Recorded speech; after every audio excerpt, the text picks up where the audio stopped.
Let's move to the third aspect of pre-analysis, hand calculations of expected results and trends. So we now know what's a mathematical model we want to solve. We've talked about the numerical solution strategy that ANSYS will use. We will look at post-processing in ANSYS, so let's move our attention to hand calculations.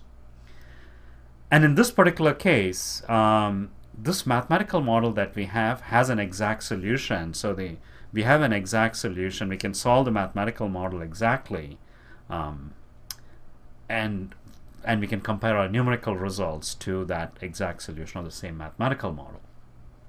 Before I talk about the analytical solution, let's think about the trends. Okay, so I'm going to think about trends, and in most problems you're not going to have an analytical solution, which is why you're turning to ANSYS and the numerical solution technique. But you can always think about the trends, and that's going to be your hypothesis of what's going to come out of the solution. That's very important to do. One thing we can work out is what is the direction of the heat flow at the boundaries. And you can do this for any heat transfer problem. And in our case, the BO number is 5. We have W equal to 1 and K equal to 1. So essentially, we are setting the convection coefficient to be H to be 5. And you're going to get, significant convection between the block and the fluid. When I present this in class at Cornell, I ask students to take a few minutes and work out, the direction of the heat flow at the boundaries. And I'll give you a clue. The heat flow in any direction is proportional to the temperature gradient in that direction. If I come to this boundary, there's no temperature gradient in the x direction, so I can't have any heat flow in that direction. Okay, so Qx has to be 0. Using that clue, you can work out what is the temperature, whether you can have heat flow in that direction, tangential direction, and the normal direction at each of these boundaries. And you can confirm your hypothesis from what you get in ANSYS. So at this point, you might want to pause the video and kind of sketch that out on a piece of paper.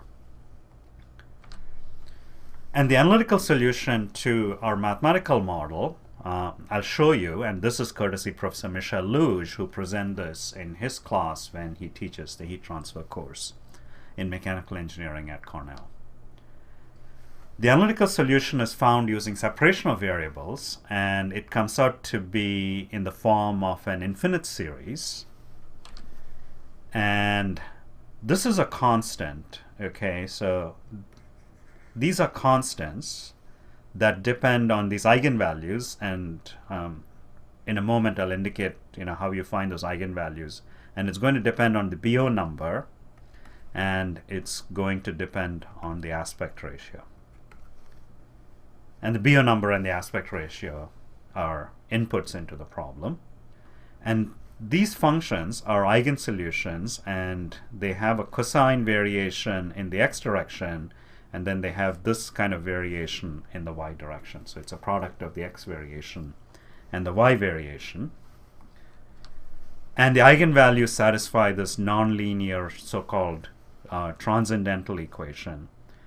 And the textbook that is used at Cornell, and this is probably true of other heat transfer textbooks, they tabulate the values of lambdas for different values of the BI. So you can find the lambdas, then you can find theta at, say, you want to find the temperature at any x and y. So you have x and y, so you can find theta, you can find f, but you have to do this for each eigenvalue.